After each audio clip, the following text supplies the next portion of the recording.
Hey, what's going on, sports cars fans? Ray from Philly here on Sunday night, July 23rd. Happy Hall of Fame Day. I hope everyone was able had a chance to watch this year's 2023 Baseball Hall of Fame induction ceremony. The two inductees this year were Fred McGriff and Scott Rolen. Fred McGriff was on the ballot for the BBWAA for about 10 years. Never came close to getting in, but his first year on the Veterans Committee got in, and he deservedly should have gotten in. In 1994, the year of the strike, he missed out on quite a few games that year and fell 7 home runs short of reaching the 500 home run club. If it wasn't for that year of the strike, there's no doubt McGriff would have reached 500 home runs and would have been an automatic bid to the Hall of Fame years ago. But at least they got it right now, and he's finally in. Scott Rolen, former Philly, he played here for 5, 6, 7 years, I think. Moved on to the St. Louis Cardinals, won 2 World Series, went in as a St. Louis Cardinal, mainly because he had his most success there. He won 2 World Championships.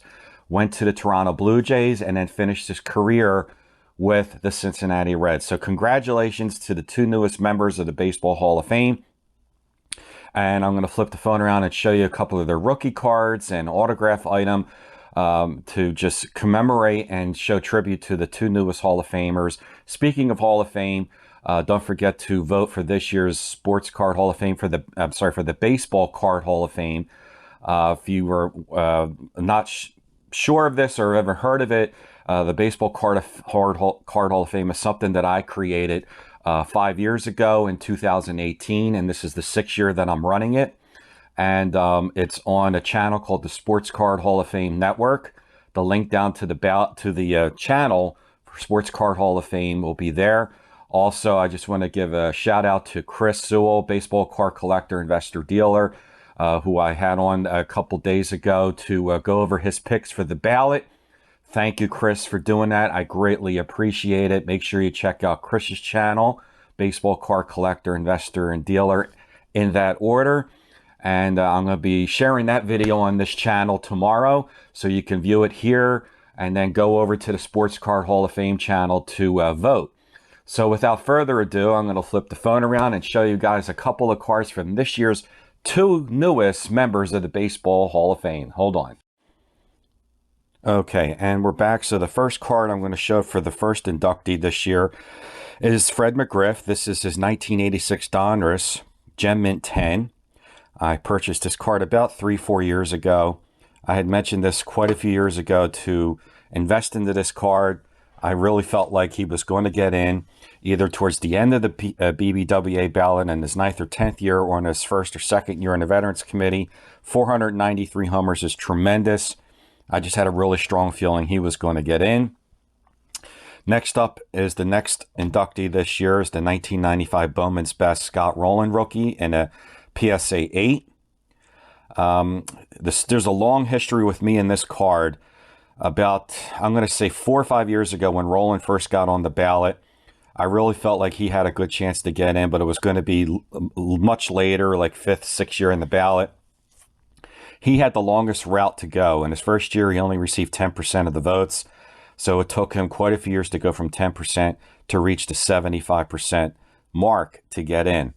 I wanted to get this card in a Gem Mint 10 after his first year on the ballot. I missed the bidding by a few dollars. I think my high bid was $61. It sold for about $70. The card rarely came up. It came up 6 months later and in a Gem Mint 10. And this time I said, well, I'm going to go a lot higher on this. I'm going to bid, since it went for $85, I'm going to put in a $100 bid on there in the last couple of minutes. I did that. I got outbid with 2 seconds left. It sold for about $150. 6 months later, once again, it took 6 months for the next Gem Mint 10 to come up.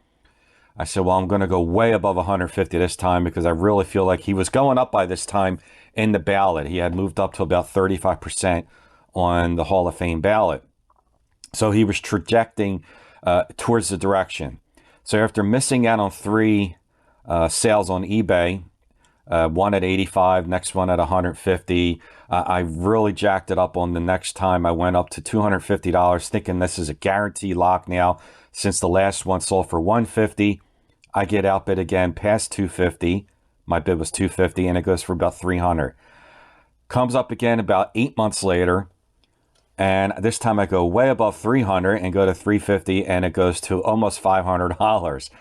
So I kept losing out on the Gem Mint 10. Finally, I get the card raw, submit it. It came back at a PSA 8. Not that thrilled about it, but it is what it is. I might upgrade this later and get a PSA 9. A 9's going for a little over $100. Both of these cards were in the Future Hall of Fame PSA set registries, and now they're part of the PSA Post-War Rookie. The next time I'm going to show is Scott Rolen Autograph Baseball. I bought this card from my LCS about 6 years ago, before he got on the ballot. My LCS owner was selling this ball for about $35. Finally, after several months of no one purchasing it, I was able to buy this card for $5. Now, Scott Rolen, a newest Hall of Famer, who's going to be at the Philly show this September, I'm sure will be charging well over $100 to sign a baseball, not to mention the inscription for Hall of Fame. Whatever, it would be another $20, $30 on top of that. So it could be close to $200. So I was very fortunate, very lucky to grab this about 6 years ago for $5. It has the JSA certificate on there, so I'm locked in on that.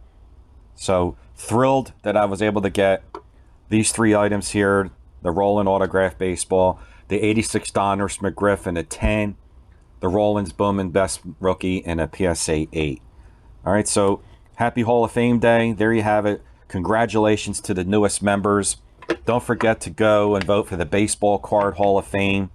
I'll be posting the video with myself and Mike and Victor interviewing Chris Sewell. He's also on the Sports Card Hall of Fame Network channel, but in case you haven't seen it, you'll be able to see it here as well. We're going to try and post it to as many different channels as possible, so there's more eyes on it, more visual people to see it, to get out and vote. Okay, so until then, like I always say, have fun with it. See you real soon.